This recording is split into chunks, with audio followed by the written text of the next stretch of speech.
Hello, my name is Nick Miller. I'm the Flow Coaching Academy Programme Manager. I'm a nurse by background, and I'm delighted to be able to share with you today some of the improvements that we're making through the Flow Coaching Academy around patient experience and patient flow. Before we move on, I wanted you to just take a moment to read a couple or maybe three quotes on the slide in front of you.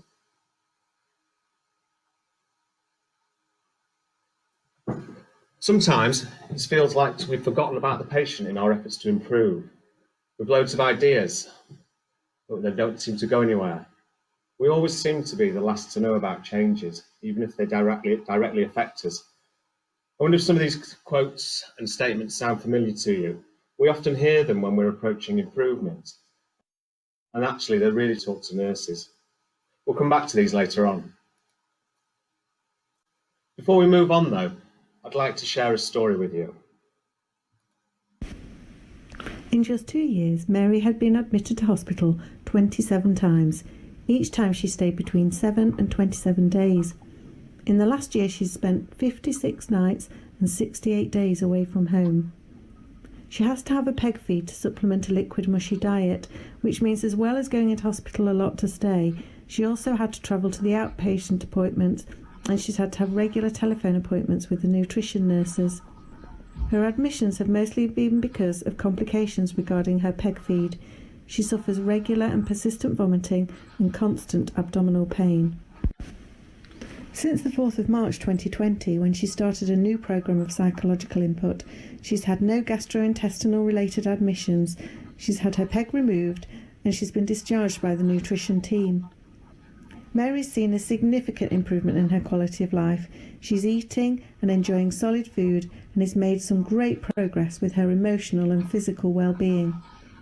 She does still have periods of vomiting, and she says that these are much less frequent and for shorter periods and are easier to cope with.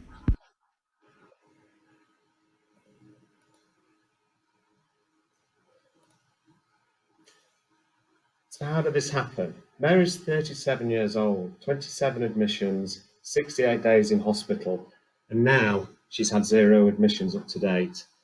Well, it happened in what we call a big room, and we'll talk about that in a little while. So using the FCA methodology, the IBD team realised they needed to introduce mental health screenings to help identify which patients required additional psychological support. About a third of patients screened had strong indicators of anxiety and depression, suggesting that there was a need for greater integration between physical and mental health expertise in the pathway, and that there was a need to reduce the time spent waiting for referrals and the reliance on physical interventions. Staff from both physical and mental health backgrounds were involved in the process, which helped break down barriers between the teams and unify staff around a common purpose. These teams were not used to working together with each other. Nursing, medical and dietetic staff received training and now are able to use and hold appropriate conversations with patients about mental health issues. Patients are now being referred in a seamless way to a new integrated joint psychologist service within the pathway, which has been recognised and funded at organisational level. So how did this improve flow? Well, first and foremost, for Mary and many other patients, it reduced the number of hospital admissions. Patients like Mary have had a greater engagement in activities that are meaningful to them. There's more social contact and they're spending more time outside the home and on exercise. People like Mary are engaging in education, some are taking steps towards employment where previously they were housebound and debilitated. There's more increased well-being that's measurable, and there's positive impacts on physical health symptoms and less investigations required from a physical health point of view. Patients have got increased confidence and are able to manage their own health in a better way through this new improved service. And of course, at the other end, there's enhanced communication between the health and mental health teams. They're now working together in a way unified around the patient experience and what's best for the patients in a way that wasn't possible before, and times between referrals have been greatly reduced. And what about the nursing element of all of this? Well, here's a quote from Vida, who is one of the senior IBD nurses within the pathway. And actually, if you read Vida's quote, you can hear her talk about a stronger and more meaningful relationship with patients. You can hear her talk about staff confidence, expertise, and morale increasing. And I think you can tangibly hear the leadership development in her voice. So before we move on, what actually is the Flow Coaching Academy and what do we do? Hello, we're the Flow Coaching Academy, or the FCA for short. We want to share the value of what we do, how we work, and examples of how we impact patient care in the NHS for the better.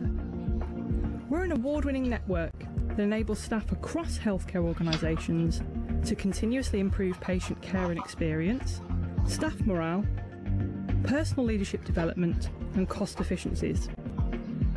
The FCA was developed at Sheffield Teaching Hospitals with support from the Health Foundation and has now expanded to a nationwide network of academies, all working towards positive organisational change. We use the Flow Coaching methodology. This is a model of replicable training in team coaching and technical improvement skills that's actively applied in a big room meeting to improve the quality and effectiveness of care for patients. By focusing on the people and relationships involved, we equip staff at all levels with the skills to create meaningful and lasting improvements to patient experience and care. Our 6 guiding principles help us to improve patient care. 1.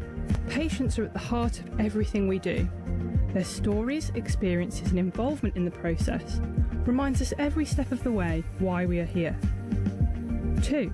Staff and organisational engagement. The FCA methodology is most effective when used to support the delivery of organisational and team goals. 3. Ownership. The FCA works because it brings the right people together and then ensures that any planned change. So do you remember these quotes that we showed you at the start of the presentation? I want to bring you back to them and just remind you of what some of the things we hear. So sometimes it feels like we've forgotten about patients. Well, our first and foremost guiding principle is actually to have the patient at the heart of what we do. And their experience is so important. And think about pathway work as all the touch points that a patient would experience, maybe right through from GP through to secondary care, through to community care, through to maybe voluntary sectors, right through to even end of life. So the patient experience is key to what we do. We've got loads of ideas for improvement that don't seem to go anywhere. Well, we also believe that staff and organisational engagement is absolutely crucial to the work. Staff need to be engaged within the improvement work and feel that they are part of that. And it's also so important that organisations get behind improvement work and that organisational leadership supports the work to actually happen. Sometimes we hear a lot about people who are always the last to know about changes and people are just told what to do. Well, we passionately believe that through the work of Flow Coaching Academy, that ownership is really key to driving this work forward, where staff feel that they have a stake and ownership of some of the problems and the issues that we face, and therefore ownership of the solutions as well. Sometimes nobody seems to ask our opinion if there's a better way to do things. Well, collaboration is really key as well to the work of the Flow Coaching Academy. Collaborating across a range of professionals, a range of backgrounds, different perspectives, working together with the coaches in the big room to help that happen is really key. And quite often we're not short of loads of ideas, we just don't want to actually implement them. Well, the work of the big room, the training of the coaches, that builds capability. And that capability, that improvement capability, starts to build habits of improvement. And when we start to build habits of improvement, things actually start to become more of the way that we do things, and they become, we can then generate continuous improvement. So what is this big room? Well, it's so much more than just a room. It's so much more than just a meeting that people come together to. It becomes a mindset, it becomes a way of working. And actually what we do with the big room, when it first starts, it's a weekly meeting that's coached and runs through a methodology. And the group builds a consensus. And that consensus is centered around a shared purpose. And that shared purpose is around patients and what the patient experience is. Because we bring multiple stakeholders and different people from different perspectives together, we can harness a collective creativity and encourage that and meet in a different way, in different ways to be able to move things forward. We move beyond silos and professional boundaries. We work hard with the way that we meet and the way that the coaches operate to lower hierarchies so that everybody's voice is heard and everybody's voice is valuable. That in itself generates this safe space, this safe environment, and an enjoyable place in which to actually work. There's a rhythm and pace to what happens in a big room. There's a methodology, it happens regularly, and it's coached as well, and it's coached in a way, and there's a particular way of meeting. Participation from everybody is encouraged, and the coaches are really key in that, in trying to make sure that the dominant people don't hold and have the space completely in the meeting, and that maybe the more quieter people are brought in so that everybody's perspective and range of views is heard. And actually, through all of that, everybody builds a shared understanding of the wider system as it affects patients and staff. So how do the coaches actually approach this, and how do they do it? Well, they use something called the Flow Coaching Academy Roadmap to Improvement. I'm not going to go through the whole process here, but actually just think of this process starting with something called pre-phase, and that's actually about getting ready. It's about building relationships. It's about getting the coaches to understand a little bit about the pathway and who works in it before they start with the big rooms. And that usually takes about 3 months into the training, 3 to 4 months before a big room starts. What the coaches do is they go through a process of understanding the system before we start trying to make changes. So think of it as assess, diagnose, treat, review. Exactly the same way that you'd approach a patient if you wanted to make an assessment and work out how you could help them. So they go through a process of something called the 5 V's, which in its essence is really an assessment of the wider system. So things like, who do we involve in the pathway? So who are the right people that we might want to get involved in the work? How do we visualize some of the information that we have and make that meaningful and accessible? And what's the value to patients? Actually, what is it that's important to patients and staff within this pathway? What's the evidence? What's the kind of data that supports the patient's stories and supports what we're learning about the pathway? So that could be system level data, it might be data down at a department level, but data that actually is meaningful that we can bring to life. And actually, ultimately, what's the vision for the pathway? Where do we see the pathway and what we want to achieve and do for patients? Where do we see that in the future? So what's our end game? What's the point we want to get to? From that wide system assessment, themes become really obvious, and you get a sense of what are the big issues that we might need to start to work on. And from that, you can start to break that complexity down, setting aims, generating change ideas, and then using QI skills such as the Model for Improvement and Plan, Do, Study, Act cycles to continuously test, learn from failure, learn from success, build confidence, and continually improve the process. All along this, patient stories, reflective learning, coached weekly meetings, the big room, and system level data to help support.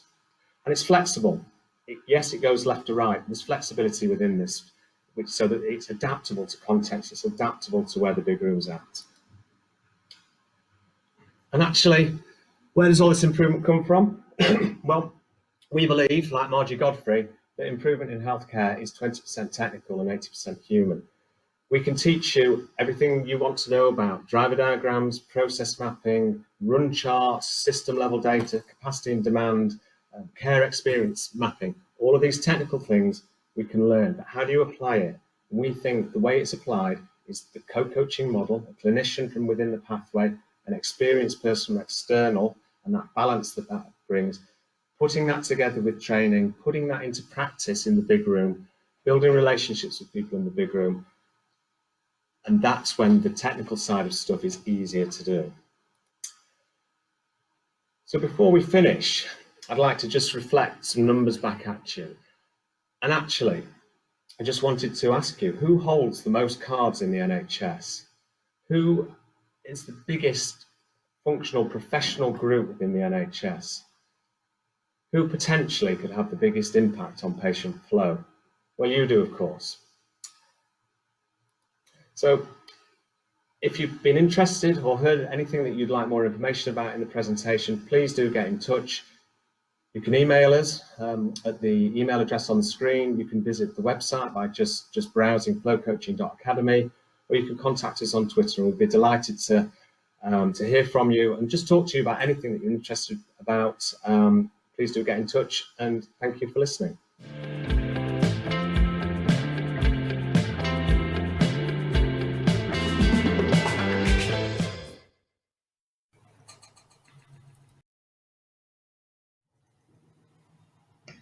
Great, thank you, Nick.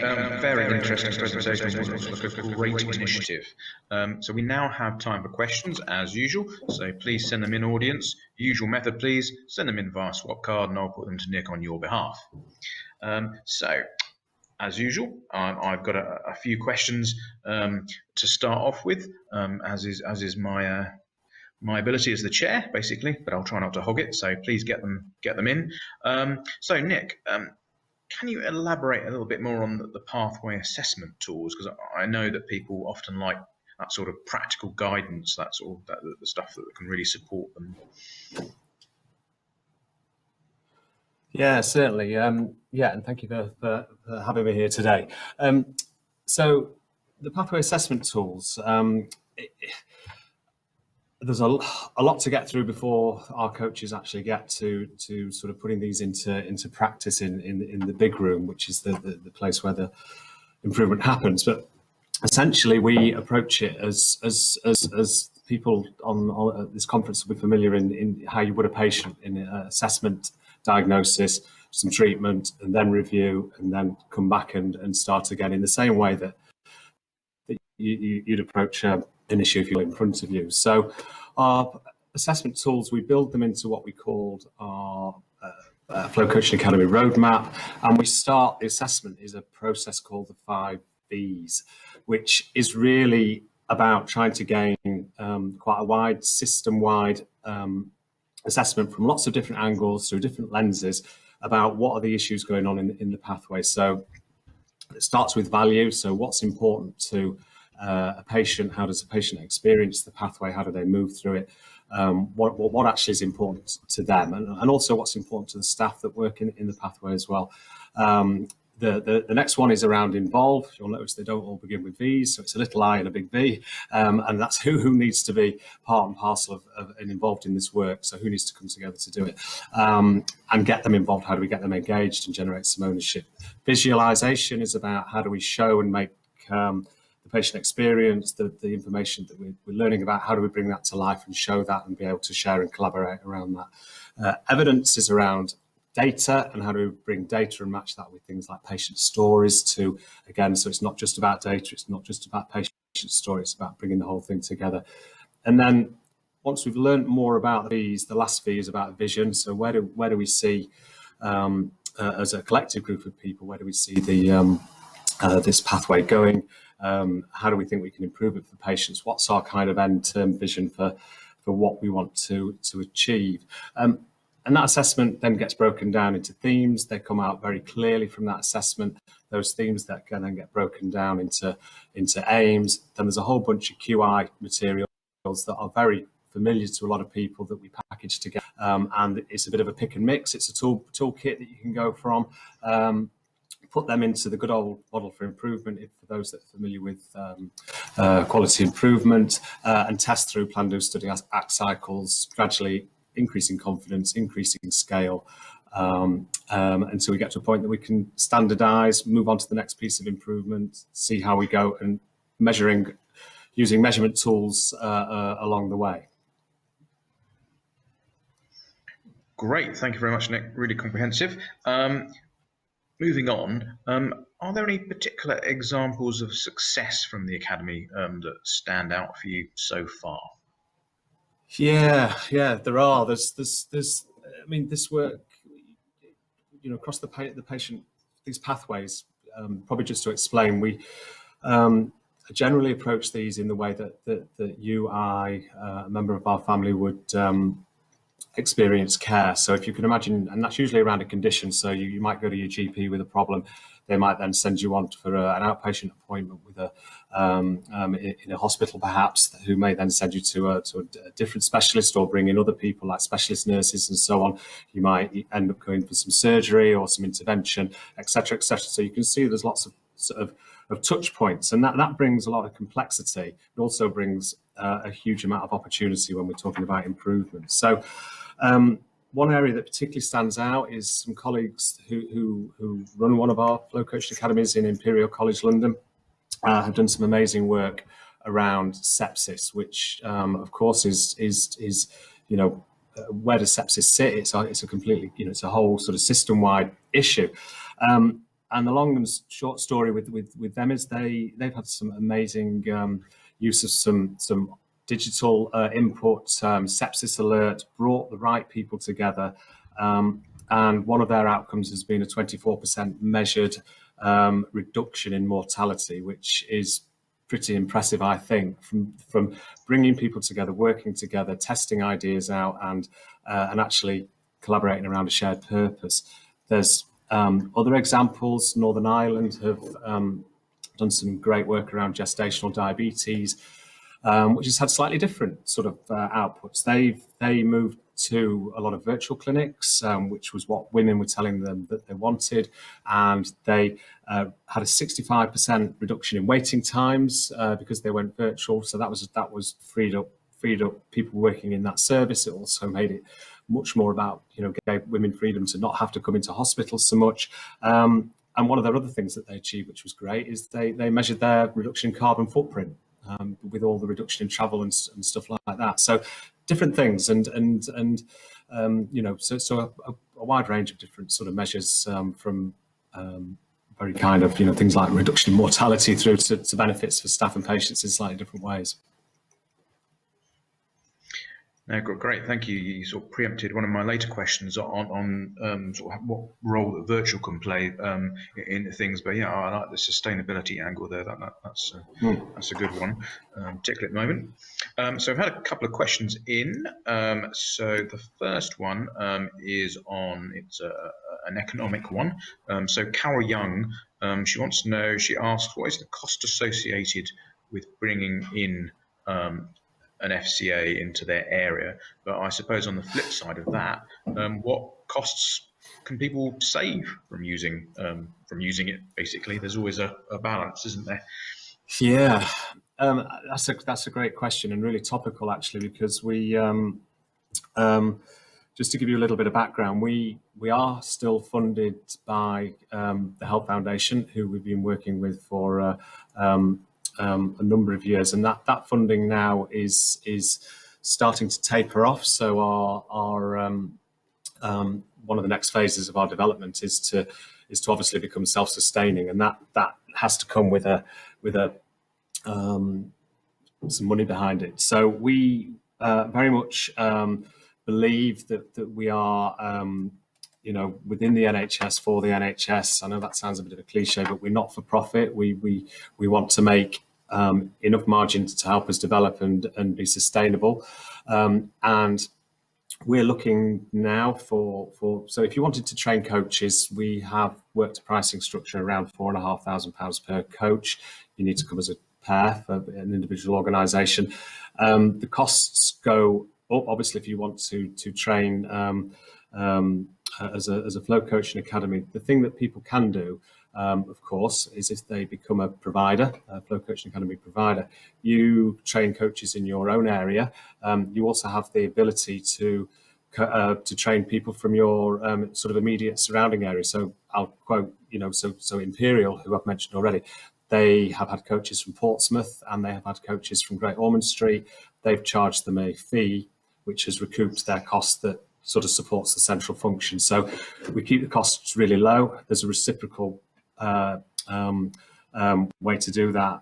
We have some documents that make it more fully and better than I can. I'm not the business brains of the setup, but let's put it this way: we're much less than the IHIL charger. We're much less than a management consultancy. It's way down in the affordability sector. Well argued, I think. Right, okay. So next question is from Maria Swift, and she wants to know, how long is the flow coaching training?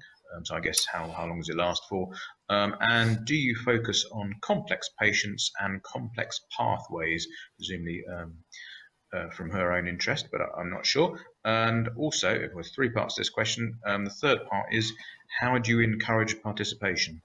So the first bit was how long is the training? Second bit was does it focus on complex patients and pathways? And the third bit was how do you get people involved? Right, great. Yeah, brilliant question. Thank you. So the length of the course is over 12 months. So it is in depth. It's long, and it's for 12 months for a reason. And the evaluation that we've had sort of validates that time's needed to.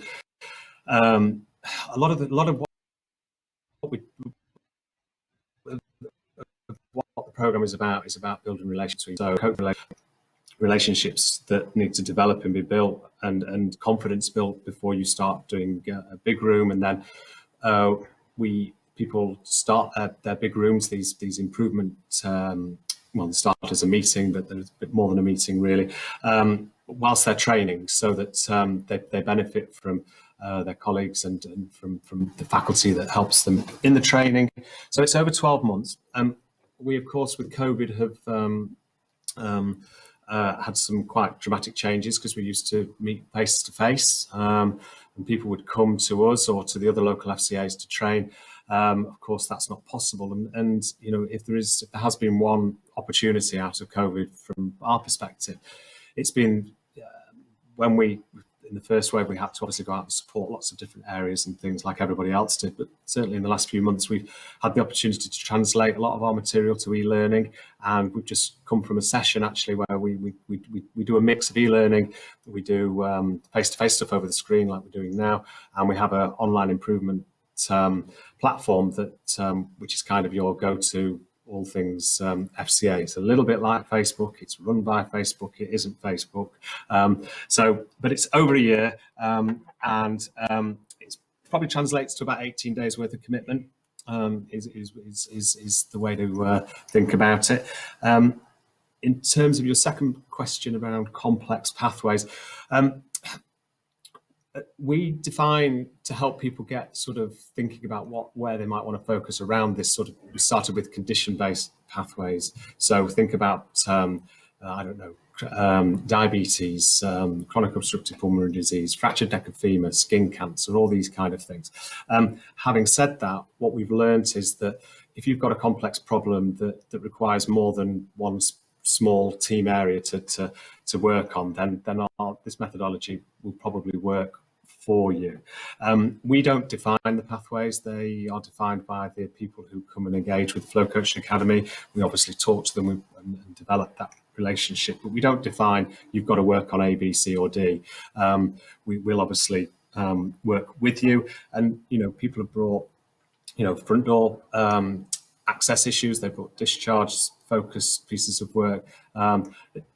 It starts broad and then it narrows down, and people often come with an idea and might actually, after a month or so working things through and having that time to reflect, change tack slightly, and that's okay. So it's very much defined by the coaches and the organisation. What I will say is that what's very helpful when people join the Flow Coaching Academy is if some of the pathways are aligned to your organisational priorities, because what that does, and then this sort of links to your participation question, it engages your leadership, it engages the people who can make decisions, it gives that impetus and that drive for things to be supported, and that's really important for this work to be successful really, and where we've seen that the big rooms have had the greatest success. How do people get participated? Some of it's about, I mean, we don't see any shortage of ideas from people. Everybody's welcome in the FCA. We try to endear, if that's the right word, and encouraging the coaches that there's an inclusivity around the way that the big rooms work. There's their open door. Everybody's view is important. It doesn't matter whether you're a support workerist or, you know, the visiting professor. If you've got you know, if you've got a stake in the pathway, you have involvement in it. And of course, the most important person is the patient. We often bring them in. So the big rooms are a great forum for that, because to bring participation, because it allows that ownership, lowers hierarchies in the way that we meet, which allows people who may be a bit quieter to have a voice. So yeah. I hope that answers your question as well. That's great. Thank you very much, Maria. That was a great, well, questions. In fact, I was going to say great question, but great questions. Probably an easier one. I think you answered it earlier, but it's just someone asking for clarification. Tina Swingler wants to know: can you clarify if the training is full time? I didn't think it was, but. Yeah, no, it's not full time. It is, coaches come from, nurses, doctors, allied health professionals, and managers and others. They obviously have your day job as well. We are trying to sort of encourage a culture, if you like, that improvement is part of people's day jobs. It isn't an add-on. So there is a time commitment. It's definitely not full time. You're looking at about half a day a week, and obviously, whilst the training course is underway, you've got there's e-learning that's coming on the learning seminars and such like, and the online platform, which equates to about 18 days over the year. Great, thank you very much. Okay, so you, I understand in fact that you've literally just come from a training session right now, or earlier today, in fact. So how was that? And I suppose just can you tell us a bit, really, what does a typical training session look like? Yeah, so thank you. Yes, we did. We just started with our next cohort of training, and we're lucky to be able to do that. So we have Barnet, Enfield and Haringey, which is Mental Health Trust in North London, and we've got King's College in the south of London joining us, excuse me, with some coaches from Sheffield as well. Yeah, so this was the first session of proper when we all met each other this morning, and it did clash with this, so I've hot-footed from that straight to this. It went really well. There's a lot of a real mix of people on there, and a great deal of enthusiasm about and trepidation, to be fair, about getting going. What does a typical training session look like? Well, they're very varied. There is, we've now translated to some e-learning, so we expect people to have done some e-learning, which gives you the nuts and bolts of what we're trying to get across. And any of you get to experience our e-learning, hopefully you'll find it's a little bit more engaging than your usual mandatory training type things that you might be familiar with. It's quite interactive with a lot of different sorts of things. There might be quizzes in there, there might be a video in there, there might be some, a drag and drop to answer some questions. You might have to do some reflection and feedback. The session itself then elaborates on those on that e-learning, and we'll have a lot of discussion really with coaches. A lot of this is around shared learning, peer learning and so forth.